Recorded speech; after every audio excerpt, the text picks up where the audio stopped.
तो दोस्तों कैसे उम्मीद करता हूँ कि आप लोग अच्छे होंगे और अपना ख्याल आप लोग अच्छे से रख रहे होंगे। दोस्तों एक और इम्पॉर्टेंट जानकारी और आप देखते हैं कि अक्सर और ख़ासतौर से जो पब्लिक वेलफेयर के लिए बहुत सारी स्कीम्स शुरू की जाती हैं उसके अंदर धांधली एक बहुत बड़ी समस्या होती है।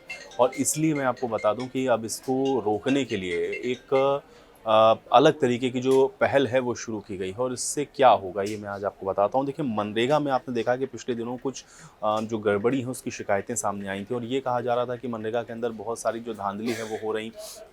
इसके ज़रिए कहीं ना कहीं जो सही लोग हैं, ये जो पात्र लोग हैं, उन तक ये जो पैसा है वो नहीं पहुंच रहा है और जो पात्र नहीं है वहाँ पर आप देख रहे हैं कि जो पैसा है वो पहुंचाया जा रहा है। तो इसलिए अब इसको कैसे आप रोकेंगे, इसको लेकर के जो जानकारी है वो सामने आई है।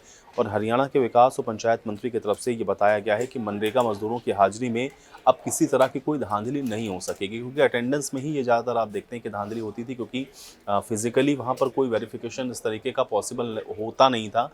और जो वेरिफिकेशन दिखाए जाते थे उसमें अगर मान लिया वो शख्स वहाँ पर नहीं पहुँचा और उसके नाम से पैसा अगर आपने सैंक्शन करवा लिया है तो फिर ना तो उस पात्र व्यक्ति तक पहुँचता था और ना ही जो उसके ज़रिए काम होते हैं वो काम हो पाते थे। तो इसलिए दोनों ही तरीके से जो नुकसान है वो सरकार का होता था।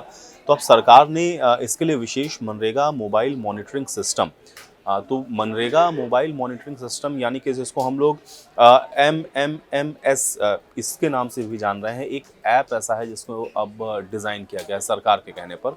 और इस ऐप के ज़रिए कार्यस्थल पे मौजूद मज़दूर के चेहरे से आपको मैं बता दूं कि इस जो हाजिरी है वो अब लगेगी, यानी कि एक तरीके का फेस ऑथेंटिकेशन है ये। और इससे ये पता चलेगा कि वो शख्स जिसके नाम पर ये जो पैसा ग्रांट सैंक्शन करवाई जा रही थी वो शख्स वहाँ पर था या फिर नहीं।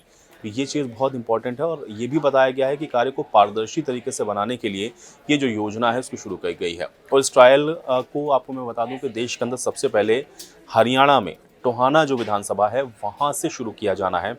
और इस बारे में कैबिनेट मंत्री की ओर से केंद्र सरकार को सुझाव दिया गया था, जिस पर अब टोहाना में आपको बता दें कि सबसे पहले ये जो ट्रायल है उसकी शुरुआत होने वाली है। यानी कि एक तरीके का फेस ऑथेंटिकेशन है और एक ऐप के ज़रिए, यानी कि जो मनरेगा मज़दूर है जिसके बारे में या जिसके डॉक्यूमेंट्स पर या जिसकी मौजूदगी में आप ये कह रहे हैं कि आपको उसके नाम पर ये जो ग्रांट है वो चाहिए है, या ये फला व्यक्ति जो कि मनरेगा के तहत कार्यरत था उसके लिए आपको ग्रांट चाहिए, तो उस व्यक्ति का फेस ऑथेंटिकेशन होना आपके पास ज़रूरी है। और इसलिए ये अपने तरीके की एक अनोखी पहल है।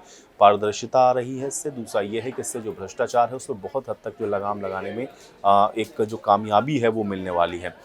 इसके लिए आपको मैं बता दूं कि जो मंत्रालय की जो टीम है वो नई दिल्ली से टोहाना पहुंच भी गई है। साइट पर मजदूरों के फेस स्कैन को लेकर के ट्रायल किया गया है और जो ऐप है उसकी जो पूरी टेस्टिंग है वो भी एक तरीके से शुरू हो गई है। और अब ये देखना है कि ये जो टेस्टिंग हुई है इसके बाद ये इसका जो इम्पैक्ट है वो ग्राउंड पर किस प्रकार का होता है। तो उम्मीद करता हूँ कि जानकारी आपको अच्छी लगी होगी। मिलते हैं अगले वीडियो में।